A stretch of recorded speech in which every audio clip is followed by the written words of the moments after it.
நீங்கள் weight gain ஏற்றுறதுக்கு வெயிட்டை gain பண்ணுறதுக்காக ரொம்ப சிரமப்படுறீங்களா?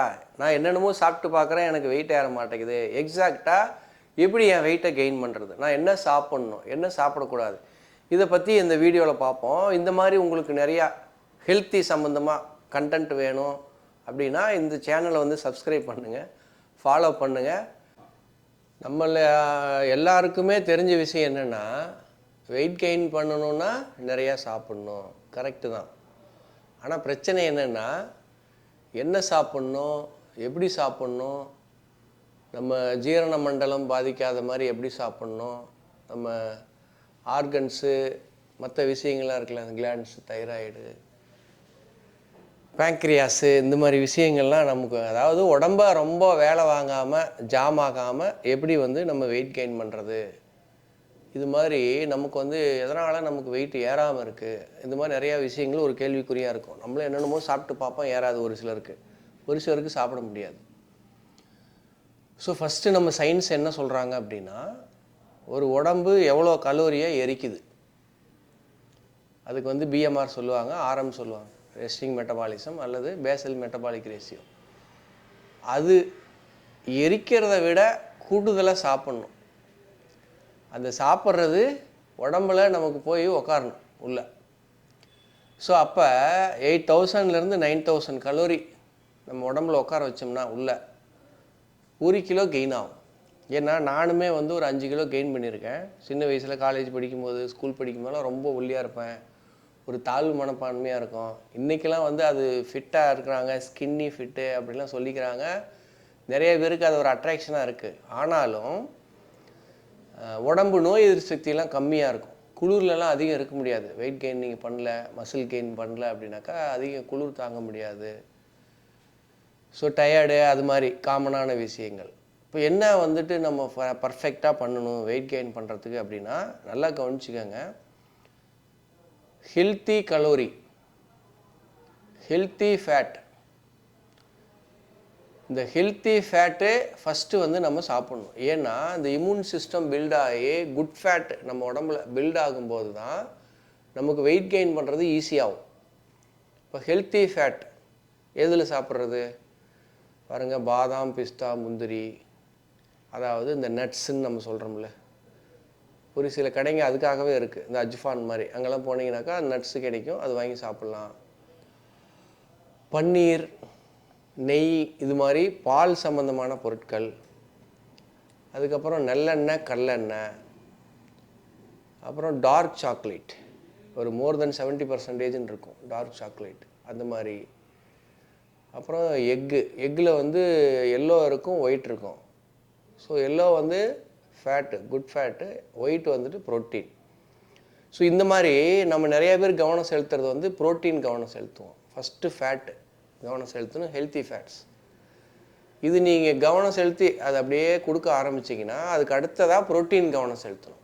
ஏன் ப்ரோட்டீன் கவனம் செலுத்தணும்னா, மாவு சத்து நிறையா சாப்பிட்டோம்னா ஹை குளுக்கோஸ் ஆகி அது ஃபேட்டாக போய் ஸ்டோர் ஆகும். ஸோ ப்ரோட்டீன் வந்துட்டு சாப்பிட்ணும். எவ்வளோ சாப்பிட்றது, 1 கிலோவுக்கு 1 கிராம் மினிமம் சாப்பிட்ணும். இப்போ நீங்கள் வந்து ஒரு 50 கிலோ 60 கிலோ இருக்கீங்க, 40 கிலோ இருக்கீங்க, 30 கிலோ இருக்கீங்கன்னா, நீங்கள் மசில் கெயின் பண்ணணும் அப்படின்னா நார்மல் பீப்புள் 1 கிராம் சாப்பிட்ணும். நீங்கள் வெயிட் கெயின் பண்ணணும், மசில் கெயின் பண்ணணுன்னா மினிமம் 2 கிராம் சாப்பிட்ணும். ஸோ அப்போ நீங்கள் வந்து சிக்கன் பேஸ்டு, எக்கு பேஸ்டு, மீட்டு பேஸ்டு, சோயா, அது மாதிரி. ஸோ மீட் வந்து ஹை கலோரி. ஸோ இந்த மீட்டில் நிறைய பேர் என்ன பண்ணுறாங்கன்னா, எண்ணெயில் பொரிச்சதெல்லாம் வாங்கி சாப்பிட்றது, புரோட்டா சாப்பிட்றேன், ஆம்லெட்ஸ். நம்ம இப்போ நண்பர் ஒருத்தர் இங்கே வந்து வெயிட் கெயின் பண்ணான். வெளியில் அவன் என்ன பண்ணால், இது அவனுடைய எக்ஸ்பீரியன்ஸை தான் நான் சொல்கிறேன் உங்களுக்கு. நிறையா அசைவ உணவுகள், புரோட்டா, ஆப்பாயில்னா 5, ஆம்லெட்டுன்னா ஒரு 5, 6, 7, 10 இப்படி. அப்புறம் கொஞ்சம் கொஞ்சம் தேவையில்லாத விஷயங்களும், லிக்கரு, இந்த மாதிரிலாம், பீர் ட்ரை பண்ணுறேன், இந்த மாதிரிலாம் வந்துட்டு போனால் அப்படி. அதனுடைய விளைவு என்னாச்சு, அவருக்கெல்லாம் சிஸ்டம் அடி வாங்கிடுச்சு. ஏன்னா இப்போ நம்ம புரோட்டா சாப்பிட்லாம், எப்போயாவது ஒரு தடவை சாப்பிட்லாம், கொஞ்சமாக சாப்பிட்லாம். வெயிட் கெயின் பண்ணுறேன்னு நிறையா சாப்பிட்டா அது வந்து ஃபைபர் நிறைய இல்லை. அதில் ஃபைபர் இல்லைன்னா மோஷன் ப்ராப்ளம் ஆகும். மோஷன் ப்ராப்ளம்னா நம்ம வந்து முக்கி பண்ண வேண்டியிருக்கும். அப்போ வந்து பார்த்தீங்கன்னாக்கா எரனியா கம்ப்ளைண்ட்டு, ஒட்டுக்குடல் கம்ப்ளைண்ட்டு, நிறைய காரம் சாரமாக சாப்பிட்டு, அப்புறம் வந்து ஒரு நாளைக்கு காலையிலேருந்து நைட்டு வரைக்கும் நிறையா தடவை சாப்பிட்றது, அப்புறம் பேங்க்ரியாஸில் இன்சுலின் கம்ப்ளைண்ட், இந்த மாதிரி எல்லாம் நிறைய கம்ப்ளைண்ட் ஆயிடுச்சு அவனுக்கு.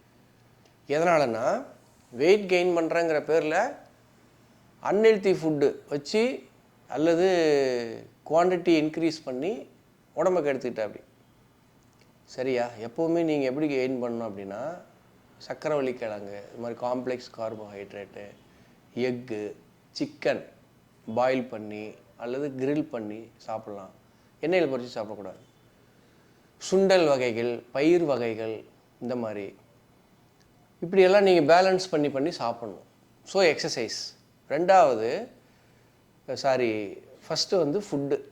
அது கூட நீங்கள் நிறையா சாப்பிடும்போது நிறையா நார் சத்து வைக்கணும். நார் சத்து வைக்கலைன்னா மோசன் ஆகாது, அது மறுபடியும் பிரச்சனையாகும். ஸோ நார் சத்துனா ஃபைபர், காய்கறி வச்சு சாப்பிட்ணும். இந்த மாதிரிலாம் நீங்கள் ஒரு திருப்தியாக 3லேருந்து 5 நேரம் சாப்பிட்ணும். 3 நேரம் நல்ல உணவுகள் சாப்பிட்ணும். 2 நேரம் வந்து ஹெல்த்தி ஸ்நாக்ஸ், ஒரு ஃபேட்டோ, கார்போஹைட்ரேட்டோ, ஒரு சக்கரவள்ளி கிழங்கோ, ஒரு எக்கோ, ஒரு பீஸ் சிக்கனோ, அந்த மாதிரி நீங்கள் இடையில சாப்பிட்டீங்கன்னா உங்களுக்கு வந்து வெயிட் கெயின். டீ காஃபி இந்த மாதிரி நிறையா வந்துட்டு பலகாரம் ஐட்டம், எண்ணெயில் பொரிச்ச ஐட்டம், அது உங்களுக்கே தெரியும் எதெல்லாம் நல்லது எதெல்லாம் கெட்டதுன்னு. அப்புறம் வந்து நீங்கள் கொஞ்சம் நட்ஸ் எல்லாம் பண்ணிக்கணும், எடுத்து வச்சுக்கணும். முட்டை, பழம், பனானா வந்து நல்லா ஹை கலோரி ஃபுட்டு, அந்த பனானா எடுத்துக்கலாம். இது மாதிரிலாம் நீங்கள் கொஞ்சம் வச்சுக்கணும். நிலக்கடலை, கடலை மிட்டாய் கூட சாப்பிட்லாம், ஒன்றும் பிரச்சனை இல்லை. இந்த மாதிரிலாம் நீங்கள் பண்ணிங்கன்னா உங்களுக்கு நல்லா வெயிட் கெயின் ஆகும். ஹெல்த்தி ஸ்கின்னு, ஹெல்த்தி டைஜஷன், நல்ல மசில் கெயின், இப்படிலாம் ஆகிறதுக்கு பாசிபிலிட்டி இருக்குது. ஸோ அப்போ என்ன பண்ணணும், 50 கிலோனா நீங்கள் 100 கிராம் ப்ரோட்டீன் சாப்பிட்ணும். சாப்பிட்டு சும்மா இருந்தாக்கா ஆயிருமா? ஆகாது. கொஞ்சம் கொஞ்சம் வந்து நீங்கள் weight based, strength based work அவுட்டும் பண்ணணும். கார்டியோ பேஸ்டு நான் பண்ணுறேன், வாக்கிங் போகிறேன், ஜாக்கிங் போகிறேன், அதெல்லாம் வெயிட் லாஸ் பண்ணி விட்ருவோம், வெயிட் கெயின் ஆகாது. ஸோ நல்லா ஒர்க் அவுட் பண்ணணும். ஆர்ம்ஸுக்கு, பைசெப்ஸு, ட்ரைசெப்ஸு, செஸ்ட்டு, அது இது எல்லாம், லோயர் பாடி, ஸ்குவாட் போடுறேன், அது போடுறேன், எல்லாம் ஒர்க் அவுட் பண்ணோம், நல்லா சாப்பிட்ணும். ஒர்க் அவுட் பண்ணோம், நல்லா சாப்பிட்ணும். ஸோ அப்போ வந்து உங்களுக்கு வெயிட் கெயின் ஆகும். இப்போ சப்போஸ் நான் லேடியாக இருக்கேன், நான் போய் எப்படி எல்லாம் பண்ணுறதுன்னா, ஒன்றும் இல்லை, குட் ஃபேட் சாப்பிடுங்க, நான் சொன்ன மாதிரி ப்ரோட்டீன் ஆட் பண்ணிக்கோங்க, உங்களுக்கு கொஞ்சம் கொஞ்சமாக வந்துட்டு வெயிட் கெயின் ஆகும். ஸோ உணவு. ரெண்டாவது எக்ஸசைஸ். மூணாவது என்னென்னா தண்ணி நல்லா குடிக்கணும். அப்போ தான் உங்கள் மெட்டபாலிசம் ப்ராப்பராக ஒர்க் பண்ணணும். நம்ம நிறைய சாப்பிடும்போது டைஜஸ்ட் ஆகி வெளியே வரும், பாடி லேஸாக இருக்கும். நம்ம சாப்பிட்ட உணவை உடம்புல எடுத்து எனர்ஜியாக பண்ணி கழிவுகளை வெளியேற்றுறதுக்கு நம்ம வந்து ஒரு நல்ல ஒரு ஹைட்ரேஷன் பண்ணுற பழக்கம் வந்துட்டு வேணும். ஸோ இது 3 விஷயத்தை கரெக்டாக பண்ணுங்கள். சாப்பாடு, எக்ஸசைஸு, தண்ணி, இது 3ஐயும் பண்ணிங்கன்னா. 4வதாக நல்லா தூங்குங்க, ரெஸ்ட்டு கொடுக்கணும் உடம்புக்கு. நம்மளாம் சொல்லுவாங்களா, சாப்பிட்டு தூங்கினா அப்புறம் வெயிட் போடாத என்ன பண்ணணும் அப்படின்னு. ஸோ ரொம்ப சாப்பிட்டு தூங்கினா தொப்பை போட்டுரும். கரெக்டான தூக்கம், கரெக்டான சாப்பாடு, கரெக்டான எக்ஸசைஸ், கரெக்டான தண்ணி, இதை ஃபாலோ பண்ணிங்கன்னா உங்களுக்கு வெயிட் கெயின் ஆகும்.